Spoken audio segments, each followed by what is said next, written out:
Hello दोस्तों, आप सभी का स्वागत है आज की इस क्लास में। आज हम लोग बात करने वाले हैं यूपी होमगार्ड, यूपी पुलिस और लेखपाल के यूपी जीके की ब्रह्मास्त्र सीरीज लेकर आ चुके हैं, जिसमें आप लोगों को टॉप 50 एमसीक्यू की ये सीरीज चल रही है, जिसमें ये सीरीज नंबर 9 है। आप लोगों को 8 सीरीज पहले ही दी जा चुकी है।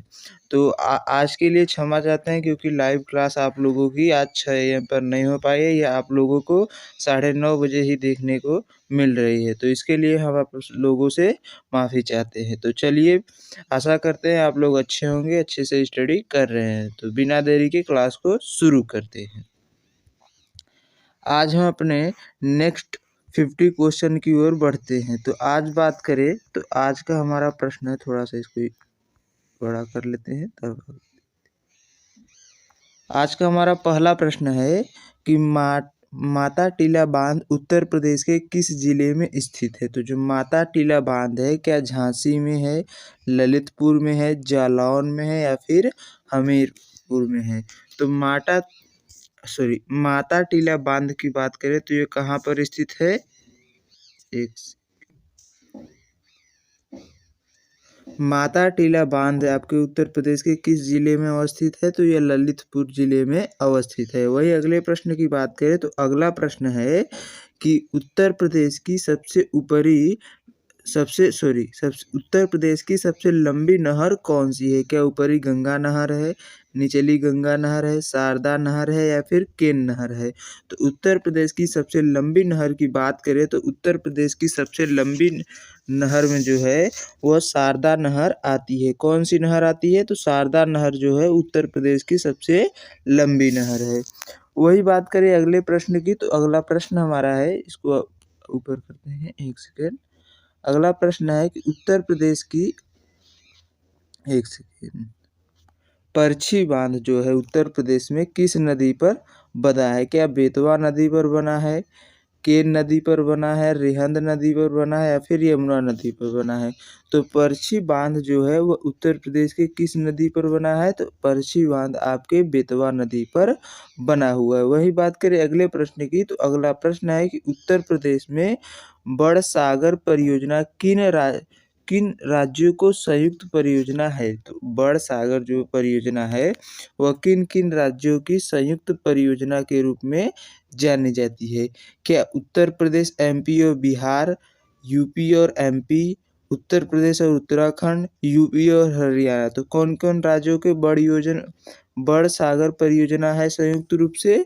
तो संयुक्त रूप से जो बड़ सागर परियोजना है ये आपका उत्तर प्रदेश, मध्य प्रदेश और बिहार का संयुक्त रूप से परियोजना है। वही बात करें अगले प्रश्न की तो अगला प्रश्न हमारा है कि गोमती नदी उत्तर प्रदेश के किस जिले से होकर नहीं बहती है।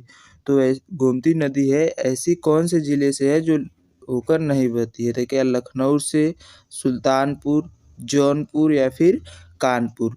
तो गोमती नदी जो है आपकी वह कौन से जिले से नहीं होकर बहती है। तो कानपुर जिले से होकर नहीं बहती है, क्योंकि कानपुर गंगा नदी के किनारे अवस्थित है, जौनपुर भी गोमती नदी के किनारे है, सुल्तानपुर भी और लखनऊ भी गोमती नदी के किनारे है। तो जो कानपुर है वह गंगा नदी है, तो इसलिए जो गोमती नदी है वह कानपुर से होकर नहीं बहती। वही बात करें उत्तर प्रदेश में बब्बर शेर सफारी जो है वह कहाँ पर स्थित है। क्या इटावा में है, लखीमपुर खीरी में है, पीलीभीत में है या फिर वाराणसी में है। तो बब्बर शेर जो सफारी है वो आपका कहाँ पर है। तो बब्बर शेर सफारी इटावा में अवस्थित है। वही बात करें अगले प्रश्न की तो अगला प्रश्न हमारा है कि उत्तर प्रदेश का राजकीय वृक्ष कौन सा है। तो उत्तर प्रदेश के राजकीय वृक्ष की बात करें तो क्या बरगद है, नीम है, अशोक है या फिर पीपल है। तो उत्तर प्रदेश का जो राजकीय वृक्ष है वो कौन सा वृक्ष है। तो अशोक का वृक्ष जो है उत्तर प्रदेश का राजकीय वृक्ष का दर्जा दिया गया है। वही बात करें अगले प्रश्न की तो अगला प्रश्न है कि सुरह ताल पश्चिम विहार उत्तर प्रदेश के किस जिले में स्थित है।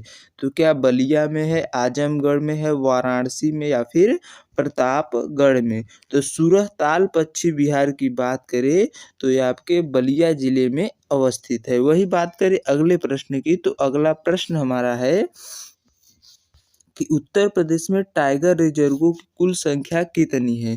तो उत्तर प्रदेश में टाइगर रिजर्वों की बात करें तो कुल इनकी संख्या क्या 2 है, 3 है, 4 है या फिर 5 है। तो उत्तर प्रदेश में जो टाइगर रिजर्व है इनकी कुल संख्या 4 है। वो चारों कौन-कौन से हैं? Dudhwa tiger reserve, Pilibhit tiger reserve, Amangarh tiger reserve और रानीपुर टाइगर रिजर्व है।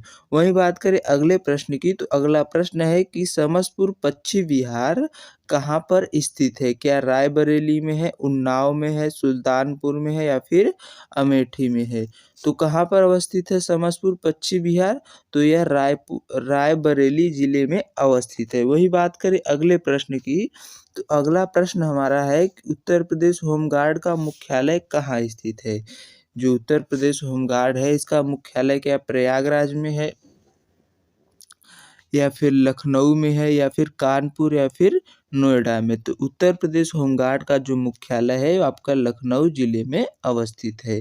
वहीं बात करें अगले प्रश्न की तो होमगार्ड स्वयंसेवकों का मुख्य कार्य क्या होता है? क्या केवल सीमाओं की रक्षा करना होता है, पुलिस की सहायता एवं आंतरिक सुरक्षा होता है, केवल यातायात नियंत्रण होता है, आयकर की वसूली होता है? तो होमगार्ड का जो मुख्य कार्य है वो पुलिस की सहायता करना और आंतरिक सुरक्षा प्रदान करना। वहीं बात करें अगले प्रश्न की तो अगला प्रश्न हमारा है कि होमगार्ड संगठन की स्थापना किस वर्ष में की गई थी? जो होमगार्ड संगठन है इसकी स्थापना किस वर्ष में हुई थी? क्या 1946 में हुई थी, 1950 में, 1962 में या फिर 1971 में? तो होमगार्ड जो स्वयंसेवक हैं इनकी स्थापना जो है वो भारत में 1946 ईस्वी में ही की गई थी। वही बात करें उत्तर प्रदेश होमगार्ड विभाग के कैबिनेट मंत्री कौन है? तो क्या स्वतंत्र देव सिंह है, धर्मवीर प्रजापति है, केशव प्रसाद मौर्य है या फिर असीम वरुण है? तो अरुण है। तो कौन है होमगार्ड विभाग के कैबिनेट मंत्री? तो धर्मवीर प्रजापति जो है वो होमगार्ड विभाग के कैबिनेट मंत्री उत्तर प्रदेश में है। वही बात करें अगले प्रश्न की तो अगला प्रश्न है कि होमगार्ड स्वयंसेवकों को अवैतनिक क्यों कहा जाता है? जो होमगार्ड स्वयंसेवक है इनको अवैतनिक यानी वॉलंटियर क्यों कहा जाता है? तो क्योंकि वे काम नहीं करते हैं, क्योंकि वे स्थायी कर्मचारी नहीं बल्कि स्वयंसेवक हैं, क्योंकि उन्हें पैसे नहीं मिलते हैं, इनमें से कोई नहीं। तो क्यों कहा जाता है? क्योंकि वे स्थायी कर्मचारी नहीं बल्कि स्वयं सेवक हैं। वही बात करें अगले प्रश्न की तो अगला प्रश्न है कि उत्तर प्रदेश का कौन सा जिला इत्र के लिए विश्व प्रसिद्ध है? क्या कन्नौज है, बरेली है, लखनऊ है या फिर मेरठ है? तो इत्र के लिए प्रसिद्ध जिले की बात करें तो ये आपका कन्नौज जिला जो है इत्र के लिए सर्वाधिक प्रसिद्ध है। वही बात करें अगले प्रश्न की तो अगला प्रश्न हमारा है कि बुलंद दरवाजा का निर्माण किसने करवाया था? जो बुलंद दरवाजा है इसका निर्माण कौन से शासक ने करवाया था? क्या अकबर ने, शाहजहां ने, जहांगीर ने या फिर औरंगजेब ने? तो बुलंद दरवाजे की बात करें तो बुलंद दरवाजे का निर्माण अकबर के द्वारा करवाया गया था। अगला प्रश्न है कि उत्तर प्रदेश में पीतल नगरी के नाम से किसे जाना जाता है? क्या मुरादाबाद, अलीगढ़, मिर्जापुर या फिर वाराणसी? तो जो पीतल नगरी है यह मुरादाबाद को जाना जाता है क्योंकि यहाँ पर अधिक से अधिक पीतल के सामान बनाए जाते हैं, इसलिए इसे पीतल नगरी के नाम से भी जाना जाता है। वहीं बात करें अगले प्रश्न की तो अलीगढ़ को ताला नगरी के नाम से भी जानते हैं। वहीं अगला प्रश्न हमारा है कि नैमिषारण्य जो तीर्थ स्थल है कौन सा? नैमिषारण्य तीर्थ स्थल उत्तर प्रदेश के किस जिले में स्थित है? क्या सीतापुर में है, अयोध्या में है, वाराणसी में है या फिर मथुरा में है? तो नैमिषारण्य की बात करें तो यह आपके सीतापुर जिले में अवस्थित तीर्थ स्थल है। उत्तर प्रदेश के किस जिले में यूरेनियम के भंडार पाए जाते हैं? क्या ललितपुर में है, झांसी में है, हमीरपुर या फिर सोनभद्र में? तो उत्तर प्रदेश के ललितपुर जिले में जो है यूरेनियम के भंडार अधिकतम मात्रा में पाए जाते हैं। वही अगले प्रश्न की ओर बढ़ते हैं तो अगला प्रश्न है कि उत्तर प्रदेश के किस शहर को सिराजे हिंद की उपाधि दिया गया है, सिराजे हिंद कहा जाता है? तो क्या जौनपुर को, लखनऊ को, आगरा को या फिर वाराणसी को? तो सिराजे हिंद की जो उपाधि है आपके जौनपुर जिले को दिया गया है। लखनऊ को नवाबों की नगरी कहते हैं, आगरा को जो है पेठा नगरी भी कहा जाता है क्योंकि यहाँ का पेठा सबसे ज़्यादा मशहूर है। वह वाराणसी को काशी या शंभुनाथ की नगरी भी कहते हैं। वहीं बात करें अगले प्रश्न की, तो अगला प्रश्न है कि उत्तर प्रदेश में नॉलेज पार्क जो है वो कहाँ स्थित है? क्या ग्रेटर नोएडा में है, लखनऊ में है, कानपुर में है या फिर प्रयागराज में है? तो जो नॉलेज पार्क है उत्तर प्रदेश में वो कहाँ पर है? तो ग्रेटर नोएडा में अवस्थित है। अगले प्रश्न की ओर बढ़ते हैं, तो अगला प्रश्न हमारा है कि रानी लक्ष्मीबाई का जन्म कहाँ हुआ था? जो रानी लक्ष्मीबाई जी हैं इनका जन्म क्या झांसी में हुआ था, वाराणसी में, ग्वालियर में या फिर जालौन में? तो रानी लक्ष्मीबाई का जन्म जो है वो वाराणसी में हुआ था और ये झांसी की शासिका थी। वही बात करें इनकी जो समाधि है ये मध्य प्रदेश ग्वालियर में अवस्थित है। उत्तर प्रदेश के प्रथम खेल विश्वविद्यालय कहाँ पर स्थापित किए गए हैं? क्या मेरठ में है, लखनऊ में है, कानपुर में है या फिर आगरा में है? तो उत्तर प्रदेश का जो प्रथम खेल विद्यालय है वो मेरठ में स्थापित किया गया है। वहीं अगले प्रश्न की बात करें तो अगला प्रश्न हमारा है कि उत्तर प्रदेश की सबसे ऊंची पहाड़ी सोनाकर एवं कैमूर किस जिले में अवस्थित है? जो उत्तर प्रदेश की सबसे ऊंची पर्वतों में सोनाकर और कैमूर आती है, यह कौन से जिले में स्थित है? क्या सोनभद्र और मिर्जापुर में है, बांदा हमीरपुर में है, महोबा या झांसी में है या फिर ललितपुर में है? तो सोनाकर पर्वत और कैमूर पर्वत की बात करें तो ये सोनभद्र और मिर्जापुर में क्रमशः अवस्थित है। वही बात करें अगले प्रश्न की, तो अगला प्रश्न है कि उत्तर प्रदेश में चकबंदी योजना जो है वह किस वर्ष शुरू हुई थी? क्या 1954 में हुई थी, 1960 में, 1975 में या फिर 1980 में? तो चकबंदी योजना की बात करें जो उत्तर प्रदेश में शुरू हुआ था वो 1954 ईस्वी में शुरू किया गया था।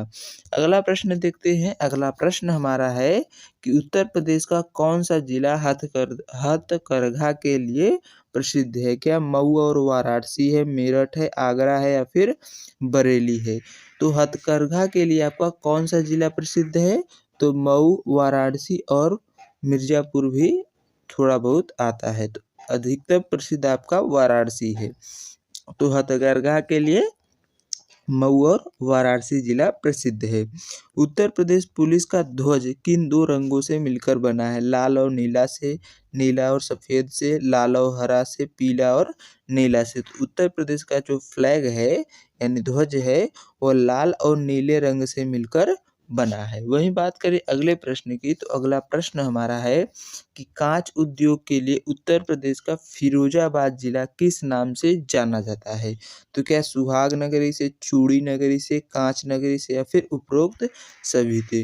तो जो फिरोजाबाद है यहाँ पर कांच की चूड़ियाँ बनाई जाती हैं तो इसलिए कांच नगरी भी जानते हैं। चूड़ियाँ बनती है इसलिए चूड़ी नगरी भी कहते हैं। चूड़ियाँ किसके लिए होती हैं? तो सुहागिन औरतों के लिए, तो इसलिए सुहाग नगरी भी कहते हैं। तो फिरोजाबाद को सुहाग नगरी, चूड़ी नगरी और कांच नगरी तीनों के नाम से भी जाना जाता है। वही बात करें अगले प्रश्न की, तो अगला प्रश्न है कि उत्तर प्रदेश दिवस कब मनाया जाता है? क्या 24 जनवरी को मनाया जाता है, 15 अगस्त को मनाया जाता है, 2 अक्टूबर को मनाया जाता है या फिर 1 नवंबर को मनाया जाता है? तो उत्तर प्रदेश दिवस की बात करें तो ये 24 जनवरी को मनाया जाता है क्योंकि 24 जनवरी 1950 को उत्तर प्रदेश की स्थापना हुई थी। 15 अगस्त को आपका स्वतंत्रता दिवस मनाया जाता है क्योंकि 15 अगस्त 1947 को भारत आज़ाद हुआ था। 2 अक्टूबर को गांधी जयंती मनाई जाती है। अगले प्रश्न की ओर बढ़ते हैं, तो अगला प्रश्न हमारा है कि उत्तर प्रदेश के किस जिले में जो है ओबरा ताप विद्युत केंद्र स्थित है? तो उत्तर प्रदेश के जो ओबरा ताप विद्युत केंद्र है क्या सोनभद्र में है, मिर्जापुर में है, वाराणसी में है या फिर प्रयागराज में है? तो किस जिले में ओबरा ताप विद्युत केंद्र है? तो सोनभद्र जिले में जो है वो ओबरा ताप विद्युत केंद्र है। वहीं बात करें मिर्जापुर में तो ये विंध्याचल देवी का मंदिर है, वाराणसी में काशी विश्वनाथ की मंदिर है और जो है भारत कला भवन स्थित है। वहीं प्रयागराज में जो है चंद्रशेखर आजाद पार्क भी अवस्थित है। भीमराव अंबेडकर पश्चिम विहार कहाँ स्थित है? तो भीमराव अंबेडकर पश्चिम बिहार की बात करें तो क्या है, प्रतापगढ़ में है, लखनऊ में है, आगरा में या फिर गोंडा में है। तो भीमराव पश्चिम जो बिहार है वो प्रतापगढ़ जिले में अवस्थित है। वही बात करें अगले प्रश्न की, तो अगला प्रश्न हमारा है कि उत्तर प्रदेश में सर्वाधिक वर्षा कहाँ पर होती है? क्या गोरखपुर में, मथुरा में, वाराणसी में, पीलीभीत में? तो गोरखपुर में जो सर्वाधिक वर्षा की बात करें तो यह हम गोरखपुर बोल दे, उत्तर प्रदेश में सर्वाधिक वर्षा जो होती है वह गोरखपुर जिले में होती है। वही बात करें उत्तर प्रदेश में न्यूनतम वर्षा कहाँ होती है? तो क्या मथुरा में होती है, झांसी में, बांदा में या फिर आगरा में? तो सर्वाधिक वर्षा तो आपकी गोरखपुर हो गया, लेकिन न्यूनतम वर्षा की बात करें तो मथुरा जिले में होती है। वहीं अगले प्रश्न की ओर बढ़ते हैं, तो अगला प्रश्न हमारा है कि उत्तर प्रदेश के किस जिले में सर्वाधिक साक्षरता है? तो क्या गौतम बुद्ध नगर में है, लखनऊ में है, कानपुर में या फिर गाजियाबाद में है? तो उत्तर प्रदेश में सर्वाधिक साक्षरता की बात करें तो गौतम बुद्ध नगर है और दूसरे नंबर का कानपुर है। वही बात करें अगले प्रश्न की, तो अगला प्रश्न है कि राष्ट्रीय चंबल अभ्यारण्य में किस जीव का संरक्षण किया जाता है? क्या घड़ियाल का होता है, शेर का, बाघ का या फिर हाथी का? तो राष्ट्रीय चंबल अभ्यारण्य जो है इसमें आपका घड़ियाल का संरक्षण किया जाता है। लॉयन सफारी पार्क शेर के लिए जो है वह इटावा में है। वही बात करें अगले प्रश्न की, तो अगला प्रश्न हमारा है कि उत्तर प्रदेश में एग्रो पार्क जो है वो कहाँ स्थित है? एग्रो पार्क की बात करें तो क्या वाराणसी और लखनऊ में है, कानपुर आगरा में है, मेरठ और सहारनपुर में है, झांसी या ललितपुर में है? तो एग्रो पार्क आपका वाराणसी और लखनऊ में अवस्थित है। अगला प्रश्न है कि सैयद सालार मेला कहाँ पर आयोजित किया जाता है? क्या बहराइच में, बाराबंकी में, गोंडा में या फिर श्रावस्ती में? तो सैयद सालार मेला की बात करें तो बहराइच जिले में आयोजित किया जाता है। वही बात करें अगले प्रश्न की, तो अगला प्रश्न हमारा है कि उत्तर प्रदेश के किस जिले को चाकुओं का शहर कहा जाता है? क्या रामपुर को, संभल को, हाथरस को या फिर एटा को? तो उत्तर प्रदेश का जो रामपुर जिला है इसको चाकुओं की नगरी कहा जाता है। वही बात करें अगले प्रश्न की, तो अगला प्रश्न है कि उत्तर प्रदेश में बायोटेक्नोलॉजी पार्क कहाँ स्थित है? क्या लखनऊ में है, कानपुर में है, आगरा में है या फिर वाराणसी में है? तो उत्तर प्रदेश में बायोटेक्नोलॉजी पार्क जो है वो आपका लखनऊ जिले में अवस्थित है। वहीं बात करें अगले प्रश्न की, तो अगला प्रश्न हमारा है कि उत्तर प्रदेश में अफीम फैक्ट्री कहाँ पर स्थित है? जो अफीम की फैक्ट्री है लगी है वो कहाँ पर लगाई गई है? क्या गाजीपुर में लगी है, बाराबंकी में लगी है, बरेली में या फिर मेरठ में? तो उत्तर प्रदेश में अफीम फैक्ट्री आपकी बाराबंकी में लगी है और उत्पादन बाराबंकी में होती है, अफीम फैक्ट्री गाजीपुर में लगाई गई है। चंद्रशेखर आज़ाद की शहादत कहाँ हुई थी? तो क्या अल्फ्रेड पार्क प्रयागराज में हुई थी, लखनऊ में, कानपुर या फिर वाराणसी में? तो चंद्रशेखर आज़ाद जी की जो शहादत हुई थी, यानी इनकी जो ये शहीद हुए थे वो अल्फ्रेड पार्क प्रयागराज में हुए थे। जब चारों अंग्रेजों ने इनको घेर लिया तो इन्होंने अपने ही राइफल निकालकर अपने को ही शूट कर लिया था। वही बात करें अगले प्रश्न की, तो अगला प्रश्न हमारा है कि उत्तर प्रदेश का राजकीय पक्षी क्या है? तो क्या उत्तर प्रदेश का राजकीय पक्षी सारस, क्रेन है, मोर है, तोता है या फिर कोयल है? तो उत्तर प्रदेश के राजकीय पक्षी की बात करें तो सारस, क्रेन जो है उत्तर प्रदेश का राजकीय पक्षी है। मोर जो है भारत का राष्ट्रीय पक्षी है। वही बात करें भगवान बुद्ध ने अपना पहला उपदेश कहाँ दिया था? क्या सारनाथ में, कुशीनगर में, श्रावस्ती में या फिर लुम्बिनी में? तो भगवान बुद्ध ने अपना पहला जो उपदेश है वो सारनाथ में दिया था। इन्होंने अपना अंतिम उपदेश श्रावस्ती में दिया था। कहाँ पर दिया था? सर्वाधिक उपदेश तो श्रावस्ती में दिया था।